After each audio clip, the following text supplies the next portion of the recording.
This is a video on the basic functionality of My Stampin' Stuff. So first we will log in,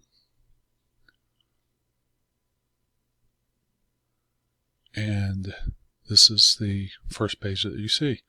So we're showing everything, and it's alphabetical, so anything with a number shows up first. So what I generally do is just skip straight down to stamps. So now we're just looking at 233 stamps.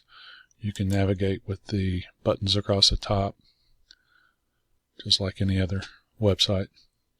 The search function will search for the name. So, for example, birthday backgrounds. It also searches in the tags of the items. So this one has birthday in the tag. You can also search just in your items. So these items are in the list that is My Stuff. So we can also search in the current catalog. So this is only pulling current items, not retired items. And we can also only look in stamps. So that's going to ignore punches, paper, ribbons, only stamp sets. So that's the basic search functionality. When you look at an item, you can see the name of the item, the catalog number that's in the Stampin' Up! Catalog, the price, the different tags that are associated. You can add your own custom tag, and it will show up just for you, but it makes it searchable. It also shows what lists this item is in. Here's a description. This comes from Stampin' Up's website. And then we have the image, and we have other items that this coordinates with. So A Wish for Everything stamp set coordinates with Word Wishes dies. And we can click on that, and this is the die stamp set, and you can see it coordinates back with the stamp set that we were just on. So we can also add a note.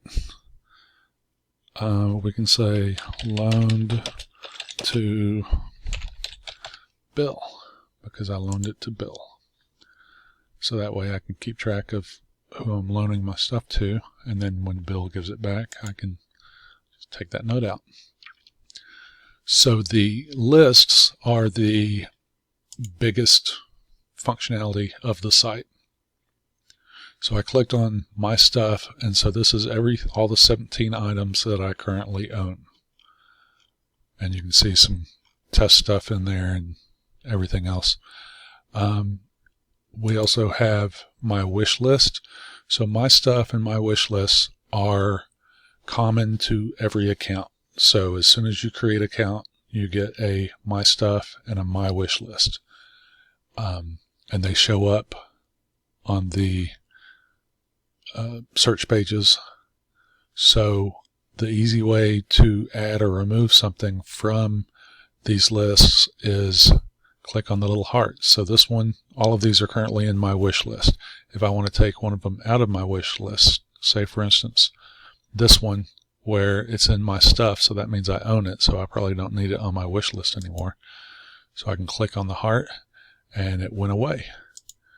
So when I go to My Stuff, it'll still be there, but when I go to my wish list, it's not there anymore. You can also create custom lists. So this list is garage sale items. So it's items that I'm planning to sell. So if I wanted to add items to the garage sale, I can go back to the main page, go to the stamps, and let's say I want to add this stamp set to my, oh, it's already in there. Well, let's say I don't want to sell it, so I will take it out of my garage sale. So now, let's just go back to the list.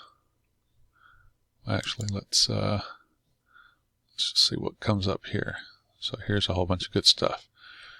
So you can add items to your lists here. And the reason why it comes up in its own little window is because you might have 10 lists.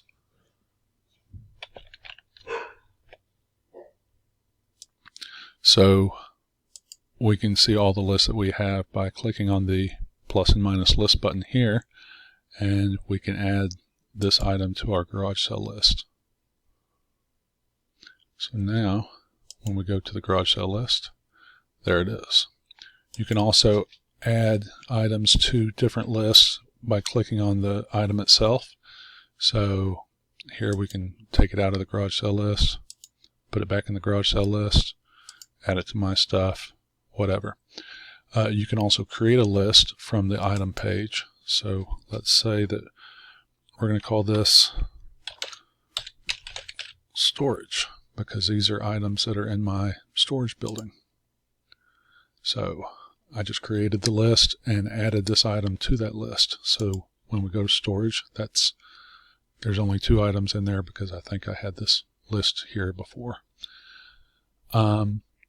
So you can also edit your lists.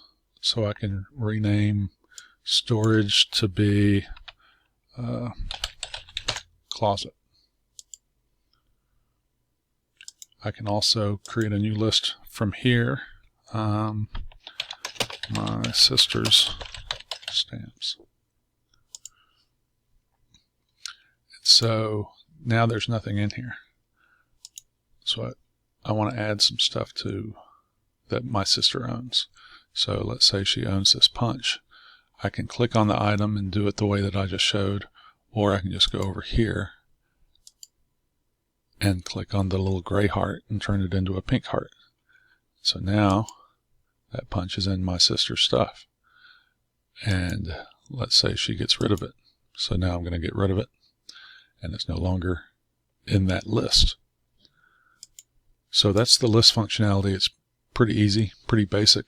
You can add lists for as many things as you want.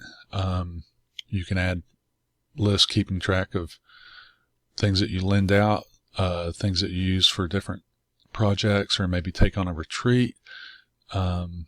So there's any functionality that you want there.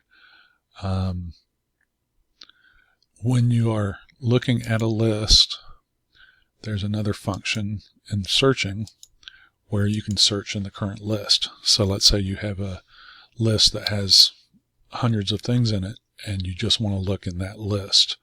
So we can say thank in the current list, and so this is the only stamp set in that current list that has thank. One quick note about searching.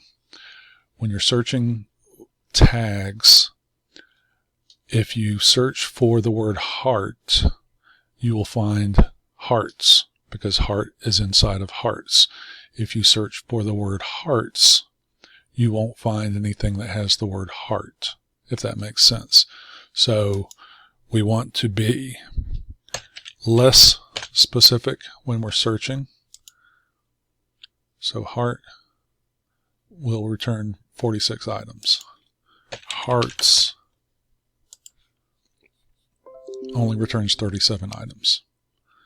So that's about it.